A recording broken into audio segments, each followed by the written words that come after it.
Today we're taking a look at the top 10 most used plugins in my home studio. Let's go and get into the video.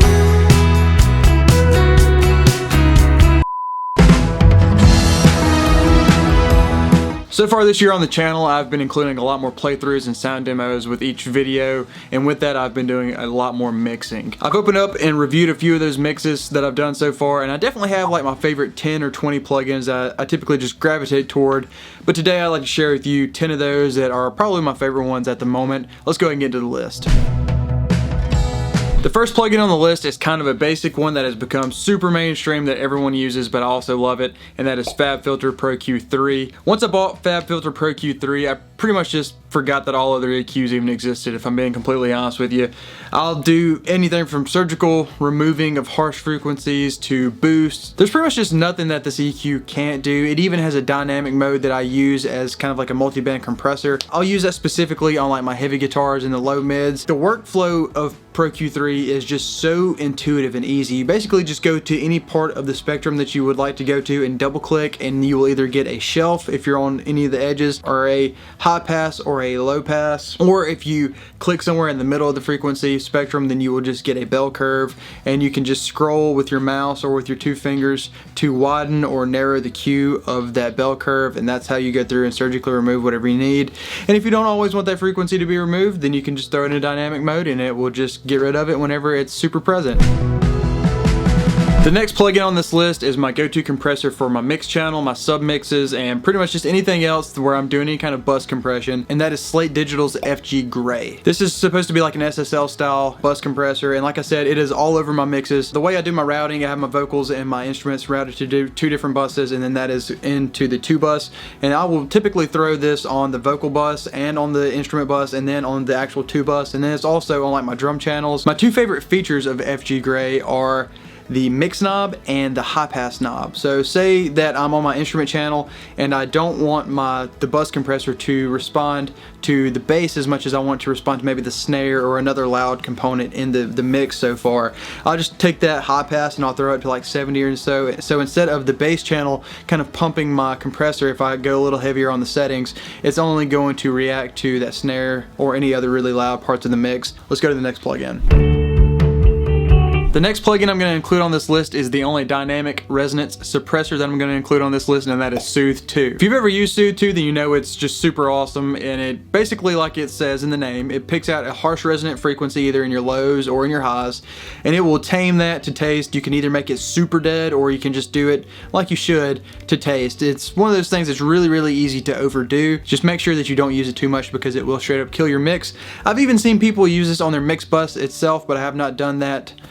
Personally, I may give that a try sometime soon.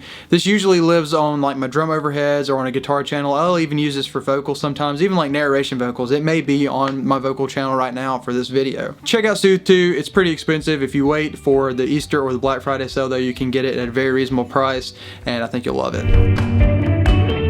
The next plugin is an oldie but a goodie in my opinion, and that is JST Clip. Like a lot of other JST plugins, there is definitely some secret sauce going on the back end that I do not know what it actually is doing, but it is definitely a clipper. As you can tell, there's just a knob that is clipping transients to some degree. There's really no interface to like gauge how much you're clipping off of it. You just turn it and your blue lights come on, and then you can turn down the volume.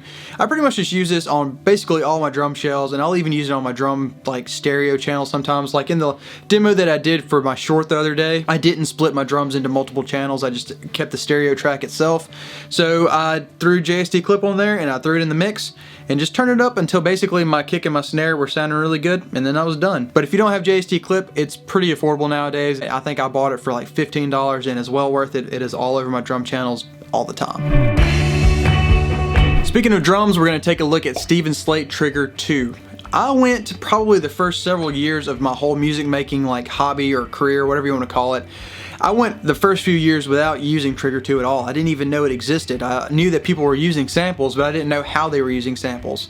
And Trigger 2 opened up an entire world to me on how to make your drums sound awesome. My favorite thing to do with Trigger is I'll print my snare and my kick drum and then even my toms, and I will trigger room samples, and then I will print those, so then I'll have like the actual direct sound and then a room sample to go with that, and then I will process the rooms in their own room bus. However, I'll also use Trigger to just straight up replace kick and snare and toms. Like if I don't enjoy the way GGD is sounding one day, I'll just, you know, replace the kick or replace the snare. It's honestly kind of sad that I'm replacing samples with other samples. I don't really know what this says about me, but definitely check out Trigger 2. I'm pretty sure Steven SLATE just came out with a free version of it the other day. It is really stripped back compared to the full version of Trigger, but I'm pretty sure it still does most of the same things.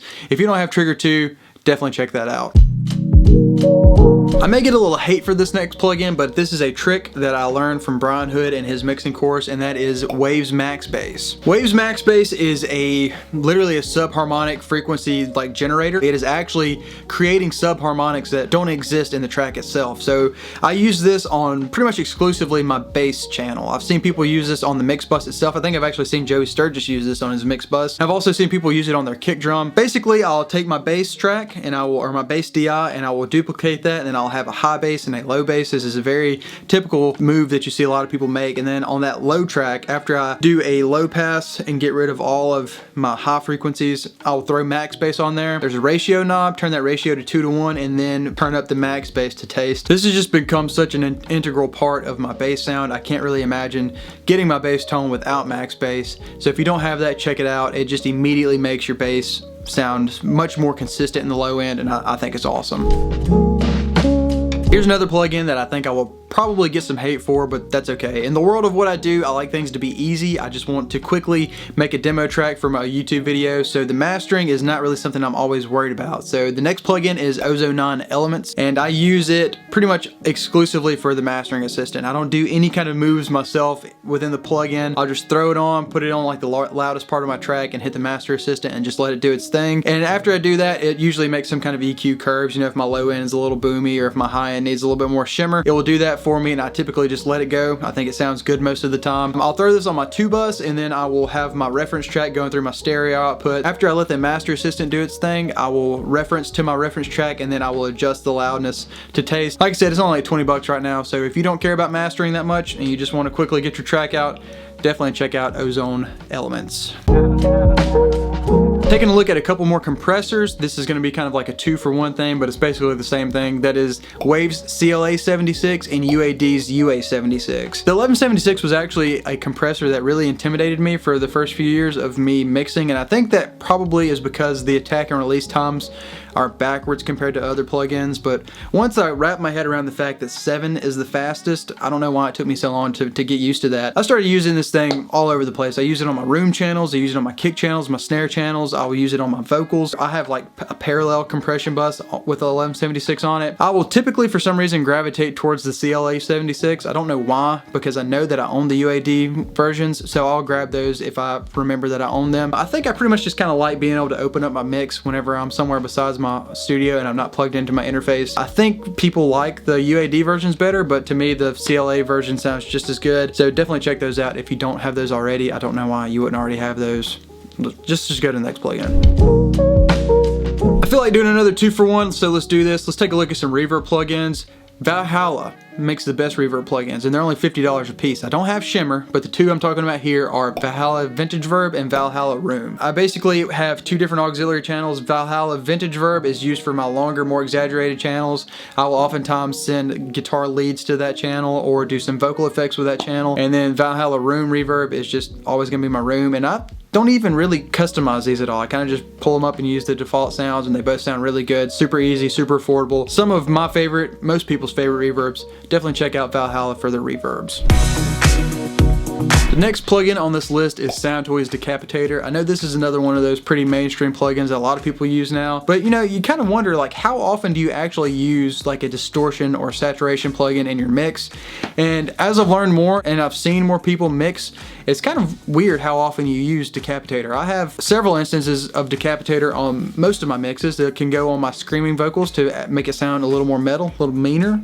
I'll do that pretty often. I also have a parallel bus with Decapitator on it. Shout out to the 70s drum preset. That immediately makes your drums sound better if you just send a little bit of that to that aux channel. Sometimes I'll throw Decapitator on my snare drum and it will just change the tone of the snare drum in a really pleasant way and help it poke through the mix even more. And then sometimes I'll throw it on the high channel of my bass to add some distortion to that if I want that clanky bass, want it to sound like I'm hitting a construction cable with a shovel. Decapitator on the high end of the bass. That's how you get that. So the last plugin on this list is Decapitator. I hope you guys enjoyed today's video. I know a lot of these plugins are things that you've probably already seen, but I just wanted to show you guys some of the staples in my workflow and how I get my metal sounding drums, my metal sounding bass, my guitar tones. These plugins make up a majority of the plugins in most of my mix sessions. So I just want to share that with you guys. If there are any cool plugins that you guys use that I left out, please do leave those down in the comments. If you'd like to see a part 2 to this video with the other 10 or 15 so plugins that I use pretty often, leave that in the comments as well. I hope you guys enjoyed today's video, and if you did, please do hit that like button as well as the subscribe button, and I will see you guys in the next video.